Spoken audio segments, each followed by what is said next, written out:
นี่มันฮะจะได้ปลูกได้โอ้นางแม่มาบ่มื้อนี้ป้าเห็นขนมมาอยู่บ่มื้อนี้บ่เห็น จะแบบเสาจะ จะมาแต่เช้าพุ่นบ่แม่นบ่เห็นอยู่บ่2-3คันพุ่น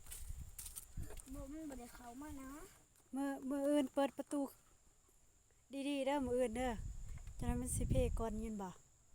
ไผไขประตูของเสานี่แม่บ่ไขแล้วตะบูมล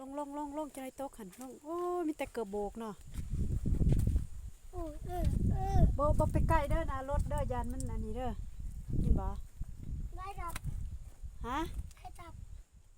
ยานรถมันเมื่อยแล้วมันสิลงหั่นนะ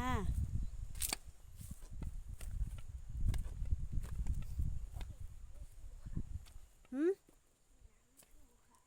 มันบ่ข้างได้หั่นบ่ไปอยู่ทางหน้าเด้อ ขิงลังมันค่ะ คักนี่แหละ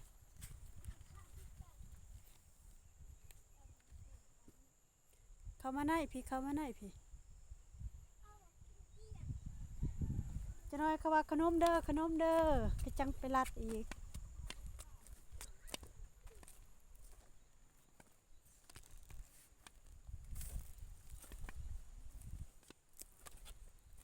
รออันเดียวบ่เฮ้ยก็ค่อยคิดเอาเสียมาอยู่บ่คือสิมีสองคือบ่เห็นอันนี้คือคันว่าอันนี้คือสิโทรใส่แล้วเขาบอกเอารอมาเด้อโทรบ่ได้บ่บ่เห็นเบอร์โทรเขาหมด2หน่วยพวกละคือสิมีแล้วแหละ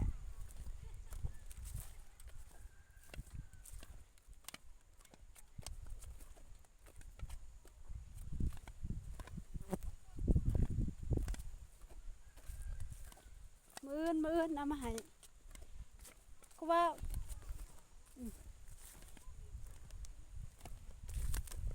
คือบ่เห็นโทรใส่อะนี่บ่รอว่ะรอเอ้าได้อยู่คันมีสัญญาณหันยานมันบ่มีเอ้ามีตัวแถมบ่มื้อนี้โอ้ยฮะถ้าแพทนอกโอ้เปลี่ยนโตว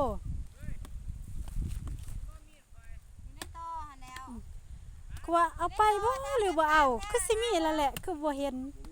ซื้อกันกับเสียนจังหั่นแหละ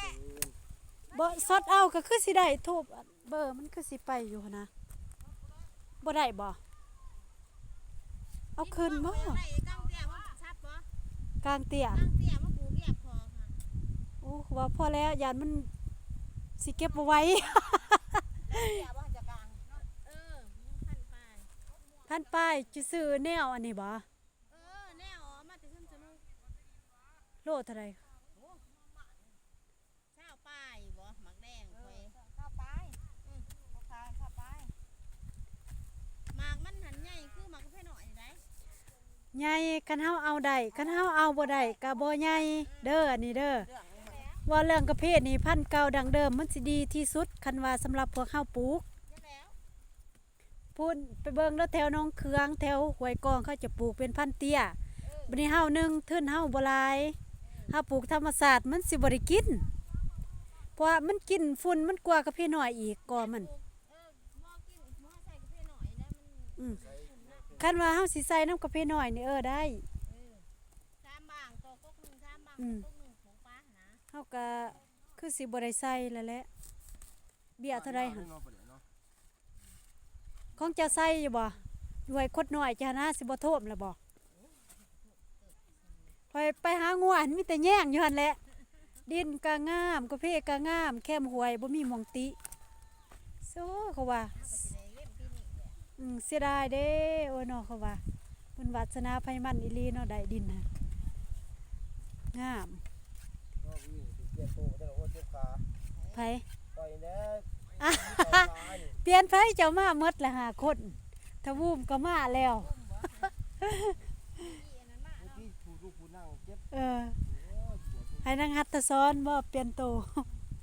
นะฮะพอบ่อยู่ บ่อยู่อะ อันนี้เอาหมกพริกอันนี้หมกพริกป่าจับใส่ให้มันย่างมันบ่หรือดอกย่างมันฮักจับใส่ฮัก ไปจะได้ปวดขาบ่ ตุ่มเป็นพีหัวเข่าค่ะ โอ้เป็นผีคิดว่าเอ็ดหมอแล้วหมอสิได้เงินก้อนใหญ่แล้ว มันก็ลั่นตานะ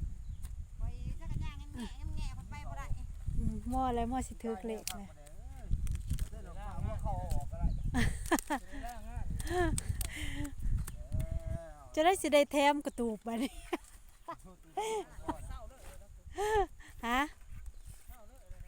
เศร้าเลยแล้ววันนี้บ่ซอยอีกแล้วบ่ไผเลยสิมาซอยบัดนี้ พอไรเอาซ้ำจนเบิดเมื่อไปคล้องคนเนี่ยดื้อ มาเจ็บดอกจะนำกระเศร้าดอกฟังธรรมดามื้ออื่นเธอมาก็ว่ามีแล้วบ่หรอบ่โอ้ยเลือกเบี้ยอันแหละ มันสิบ่พอละบ่สังกะสี 16แผ่น ตัวเดียวบ่ สัวเดียวหั่นแหละ พอแล้วตัวเดียว พอได้เพิ่งแดดแล้วก็มองดังไฟจัก3แผ่น4แผ่นหั่นนะ เองคือกันนะจำมา6แผ่นนี่ก็เงินเพิ่นเลยนั่ง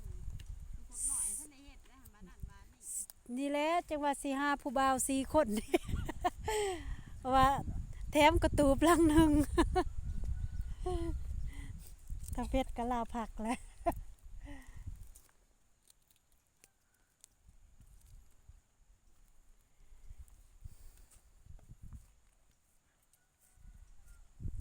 ก็สิซ้ำมื้อนี้มื้ออื่นนี่แหละฝนนี่มื้ออื่นดับเนาะ รับแล้วบ่นี่ มื้ออื่นที่มื้อนี้เท่าไหร่ ขึ้นรับแล้วบ่นี่รับบ่ มื้อบ่สิแม่นแหละบ่มื้ออื่นก็มื้อฮื้อนี่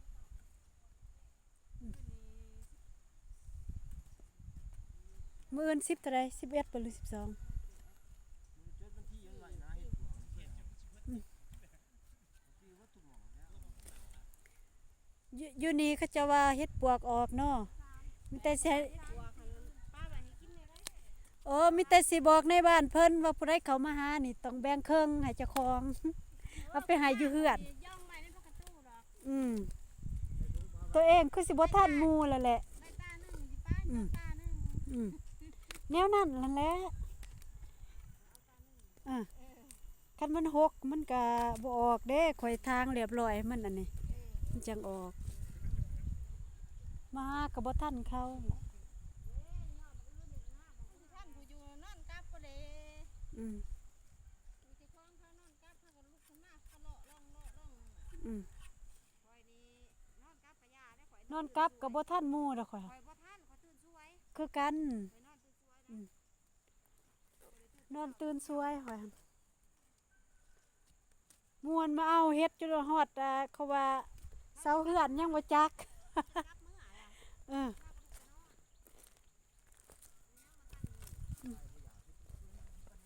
ได้หลายบ่ สิกาดี จุคือบ่เขามาขาย บ่ได้กิน ตายแล้วได้พี่กายได้ตลอดเลย มันหักจนแก่ตายสว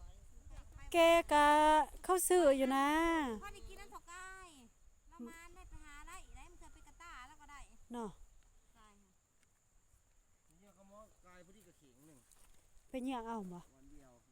หั่นเด้ โอเค เราบ่เคยได้จักเทื่อ ท่านเพิ่นอยู่หนูว่าได้กินน้ำเพิ่นแล้วตื่นมาเพิ่นไปรอได้กิน ผู้มาแน่เด้ คือเพิ่นมา ต้องได้ ก็ต่อมอเครื่องไปอยู่โคตรใหญ่หรอก รถเครื่องนี่หอบเสือ นุ่งจะ แท้ ส่ง กับ ซ้ บ่ อนนุ่งจะส่งซ้อนหน้าใส่เห็ดปวกคืออะไรนะส่งแบบ บ่ ใส่ จักล่าบ่จักทง ใส่หมดเนาะ ใส่เปิด ใส่ เอาสวงมานข่อยตั้งบ่มานะไปหาเฮ็ดไปหาเฮ็ดละโงกก็บ่ได้นํเขาอยากบ่ได้ไปหาผู้ดานอยู่ในผู้ดานจนทัวยังบ่ได้เอ้ยวันนั้นเรามานเด้อเราไปเท่าไรก็เต็มกระตาข้าวเดียวไปไสห้วยน้อยห้วยน้อยเฮาก็ไปห้วยน้อยคือเว้นได้ ไว้น้อยแล้วบ่ได้ขึ้นฮอดบ้านเนาะย่านเนาะบ่มี แล้วไปแถวมื้อนั้นแหละแล้วยังได้เป็นตา ได้ดอก เฮาเฮ็ดมั่วซั่วเฮายังบ่ได้นะเฮ็ดถอกเฮ็ดทานเฮ็ดอันนั้นอันนี้เล่านั่นเราได้ เฮือนลุงแม่นน่ะแห้งได้แต่กระพอกระผ้าพุ่น อ่ะไอ้มานเขาว่าไปหาแถวอูด้านสิใส่เฮาไปคือบ่เห็น เขาได้เบิดลูกเบิดเต่าเบิดพ่อเบิด แม่น เขาได้ควายนี่คือสิยอมเลยแหละ บ่ได้กิน พอซื้อกับหมูบ่ให้กินบ่ได้กินเลยแหละ จะไปหากับพวกสะเหิมมื้อนั้นพากันหัวควนกันเลาะทั่วดานบ่ได้เฮ็ดจักดอก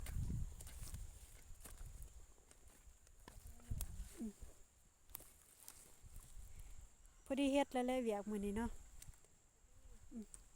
พอ เอ๊ะสิได้กินกับบ้านนี้แหละเดี๋ยวข้าวเพื่อ เท่านี้แหละเห็นบ่ใบหันหมดแต่บ่แม่นเฮาได้กินหันแบะมันกิน แดงมัน มักแตงก็หมดยอดเงียดซั่นเด้ เด้สิแตก นี่แหละนี่ใบนี่หมดมีแต่แบะเบิดนี่ แล้วซื้อพันธุ์มาปลูกไม้มันก็โคตรนะ อันนี้ล่ะ แบะ นี่ล่ะ ไปใส่ล่ะ ใช่ เขา ล่ะ ขายยกไว้ล่ะ โอ้ยใครแน่มีแห้งเด้ ก็ยังว่า เสียอีเมลแล้วมาปลูกคันสัน ก็ยังว่ามันปลูกแล้วนี่แบบบ่กินแล้ว ขายไว้ดอก ขายแล้ว ขายแล้วบ่ ก็ขาย7 ด่านเบิด เจ็ดล้านเขาพอซื้ออยู่ได้หลายตัว พวกโต บ่ กระดูกทั้งแม่นะ ขายแล้ว ทั้งพ่อทั้งหยังเนาะ เพิ่นมากวนเก็บขายได้บ่ ก็เรื่องมันกวนก็กวนอีหลีนั่นแหละ เราก็ขาย อืมเขาก็บ่ว่าดอกแต่ว่าช่วงปีนี้อยากให้มัดก่อนคันยังอยู่ก็ได้บัดกะพี่เฮาใหญ่มันก็ไข่แน่แบบเฮาปลูกซ้ำหนึงมันก็บ่เห็นเนาะก็สิได้ปลูกใหม่นั่นแหละเฮาปลูกแทนเสียอีเมลแล้วมาปลูก แล้วพ่อน้องบ่เห็นฮอด บ่หันแหละบ่เฮามากลางเว้นข่อยก็บ่คิดดอกว่าช่วงแรงเรามาแล้วก็ปล่อยหั่นน่ะอันนี้เฮาแต่ตอนแรกเฮาก็เมื่อก็แล้วบ่ได้คิดอยากปลูกอยากอีหยังแล้วเอาอะโวคาโดอันเด้ข่อยลกมาอันทั้งใบทั้งหยังหมดยอดแยดบ่เหลือเขาว่าเสียดายเด้ กินแล้วเพิ่นมาก บัดนี้สิได้กินแล้วนี่มักแตงนี่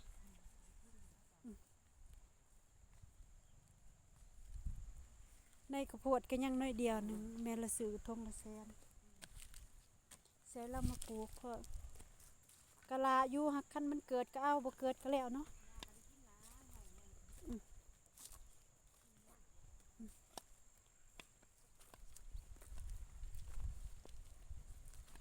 สิได้กินอยู่บ่กกแต่มันยังนี่แต่มันบ่เห็นนี่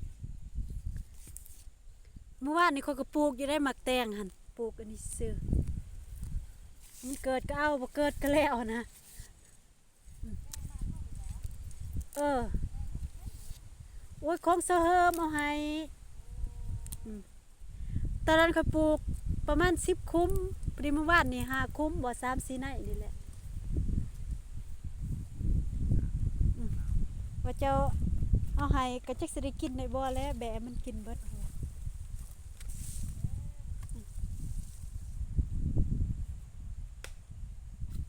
ใครแน่ดอกสมพอดอกมิดเนาะเพราะว่าโอ้สิแล้วเลยบ่จ้าคนนี้น่ะในพักข่อยวานนี่วางสวงพ้นตกว่าวานไปนี่หมดซื่อๆปุกหนึงวานตั้งแต่ทำบิดฉันบอกมันใหญ่ได้2-3 กกค่ะ เพิ่นมาเข้าบ้านช่วงฝนตกแน่แดดแน่ได้กินเพิ่นมาบ้านช่วงแม่ได้ บริกินอันนี้วานสวงพ้นตกในอาทิตย์อันนี้เด้มันเกิดอยู่ ทันบ่ น้อยนี่วานทิมซื่อๆนั่นแหละคันบ่วานก็คืออยากวานนี่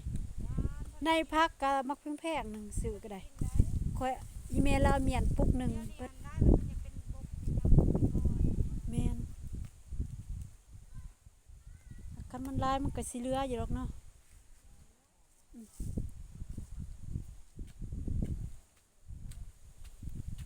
สิได้กินกันนี่แหละมักแตงนี่แหละโอ้คันว่าปลูกทำบิดถึงกะซ้ำนี้เบิดคันแบะบ่กินหั่นลายเติบเด้ปลูกพอได้กินหมดบ่เหลือแค่นี้ดอกเขาขายแล้ว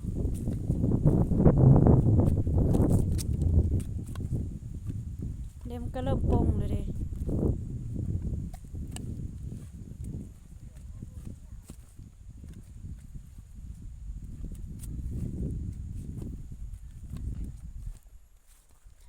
มหันจนอันนี้เนาะฝนตกเนาะ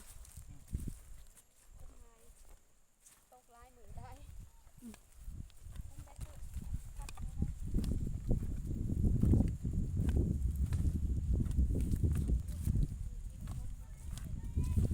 เท่ากายกับไข่เลยเนาะวันนี้เนาะเท่ากายมาเมื่อเดียวเรื่องย่องโอ้ยไว้เนาะเท่ากายเนาะ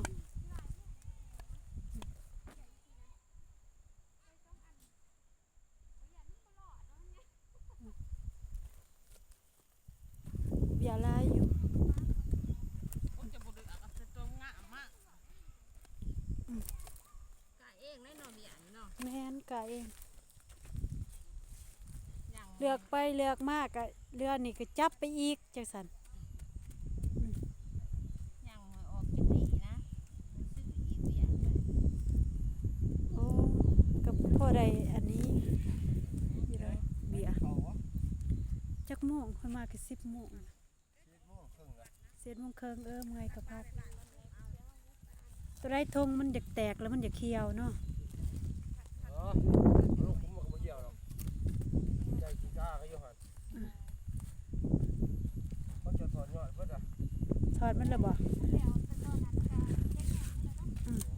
ก็แค่แห้งการอยู่น้ำล้างจะแห้งแต่ต้นใหญ่กว่าของเราอีก ช่องเจ้าบ่อยู่นี่ ใหญ่เบียร์ก็งามเบื้องนี่หั่น ก็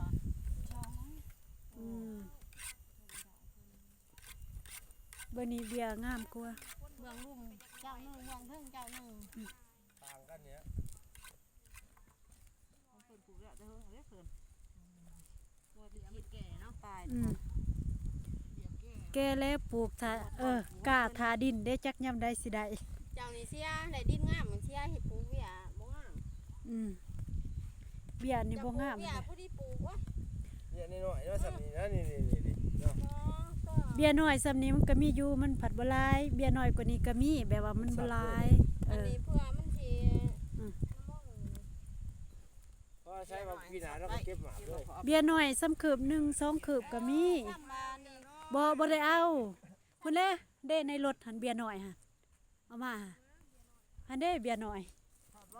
บียร์น้อยเบียร์น้อยงามต่างกัน แม่นงามตามมันก็สัตว์ไว้กลัว แต่ว่าความเสี่ยงก็สิสูงกิโล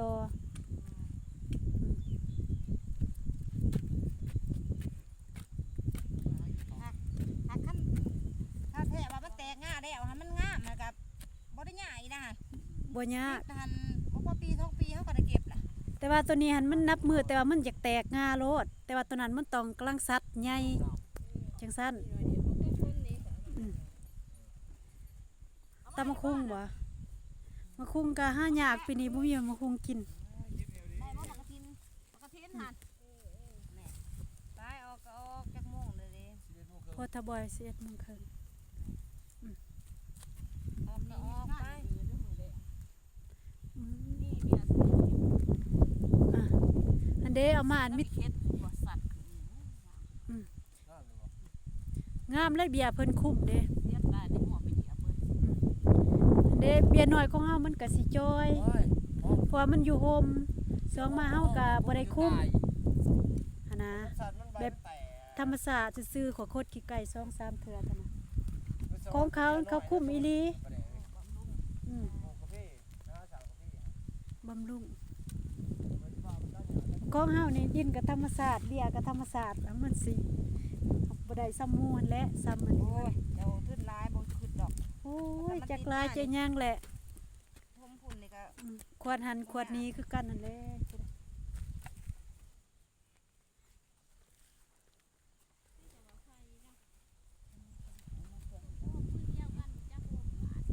ไผโอ้ยก็คือกันนั่นแหละเอาบัดแถวตัวนี้ของไผนี่บ่มีติพุ่นนี่บ่ไปกับพ่อไผนั่นแหล้วเอาเพิ่นปลูกไว้สั่นบ่ แม่นปลูกลงไปฮอดกระตุกพุ่นนี่เอาต่อๆตะหันมา โอ้ เนี่ยปลูกแต่หน้าทางมา เออ ปลูกทางนี้ไปอีก เออเป็น สายเป็นขวาเนาะ โอ้ผักกาดนี่งามดิ เท่านั้นแหละวานแต่ตอนทำบิดหั่นเรือหั่นเก็บโลดเอาไปซีมโลด เขากินกับอันตำบักหุ่งเลยนะครู ลิโลดอันเด้ เปื่อยเบิดเลยนะผลผลิตหลาย มี3-4ก๊กนะเห็นหั่นลิไปกินแล้ว ตัววานผักกาดตัวเขาขันสมได้ ตัดต้นเนาะ ตัดต้น จังว่าบ่ได้ซื้อแต่ผักกาดเขียวเขียบปีตีนมีไปสิ นั่นแหละตีนนี้ อันนี้ตีนมีเขียบปีพุ่น คือบ่ออก ค่อยวานตั้งแต่พุ่นมันบ่ออกนี่ค่อยมาวานอีก วานใหม่ ลายเทื่อวานช่วงอันก่อนพ้นตกหันข่อยก็วานมันก็บ่ออก มุดงามแล้วไปกิน ช่วงพ้นตกแต่ว่าเฮาบ่ได้มาอาทิตย์หนึงในตัวมันออกน้อยๆน้อยๆหั่นวานค่ะจะบ่ได้มาหั่น ปลูกหลานนี่มันดีนะ แม่นคันว่าลาก็กลางปีเนาะเนาะเดือน7เนาะกลาง เรื่องอีกดอกกินลายเนี่ยไก่มันปลู ข้าว ก โพดทั้งโบราณดอกพี่นาก็ยังปลูกได้พี่นี่ปลูกว่าได้พี่นาเอาไหม ๆเบิ่งหาแนวคันว่ายังเหลือเล็กน้อยก็สิปลูกเท่าได้กินย่านแต่หัวนี่แหละมันบ่มั่นใจปานใดนั่นแหละ เติมสิเด้ออีกแล้ว เสริมเสียเลยถึกแต่ เอาอย่างว่าอยู่ว่ามือคนบัดจังว่าร้อยข้างล่างบ้านก็เป็นอย่างว่าเรื่องหนาจัง บ่เห็นเฮ้ยแม่ละปลูกนาเฮือนคือกัน ว่าไผ งัวเขาบ่เห็น ว่ากังกินกังเม็ด สิบ่แก่แล้วบ่ของเจ้าเอ้ย หยังเนี่ย แหน่บุญนี่พอดีโลดได้หั่นเนาะ แล้วเจ้าหน้าของทางที่เห็นได้15 วัน 15คือสิแก่ วัน17วันถึง บุญหั่นได กับพรรษา สิมาไหวแท้ก็เลยยังก็บ่ทันแล้ว ไว้จังได๋ ก็ไหวหั่นติ จะมันหอนจะหอเดินเก่านั่นโดน กันแล้วไหวบ่ได้ติ เก่าเลย เฮาเฮ็ดเวียกเดียวนี่ก็ยังบ่ทันแล้วหั่นน่ะก่อมันหั่นอืมเวียกใหญ่บ่นี่ เรียกใหญ่แล้วนี่เรียกจัง เฮ็ดกินโลดอยู่กระตูบหั่น บ่เพิ่นเอาไปกินอยู่พุ่น อยู่ไส เพิ่นเอาเรืองเพราะว่านี่ก็ไปกินแกงใหม่อยู่พุ่น บ่ มันอยู่บ่ได้นั่นนี่มันบ่มีหม่องนั่ง ก็บ่มีอันแหละ โยด ถ้ามันบ่ตกก็กลางเดินนี่ก็ไข่อ โอ้ ยู่ ยเราเฮ็ดถ่าแล้ว โอ้เฮ็ดทาเลยวะ แกงใหม่แล้วก็แกงถ่า อ๋อ บ่ได้กินได้แล้วก็แกง ปลู ให้ กจุดสีแดง กินบ่ได้ ว่าสีเที่ย ก็ไข่อยู่ มันหักแซ่บได้เราแกงพอดีกินดอก อ่ะ เราบ่ได้ซีมได้หยังมีแต่ว่าเราเฮ็ดเรากะเอา อืม ได้แล้วแล้วปูเดียว เนาะเป็นแม่ครัว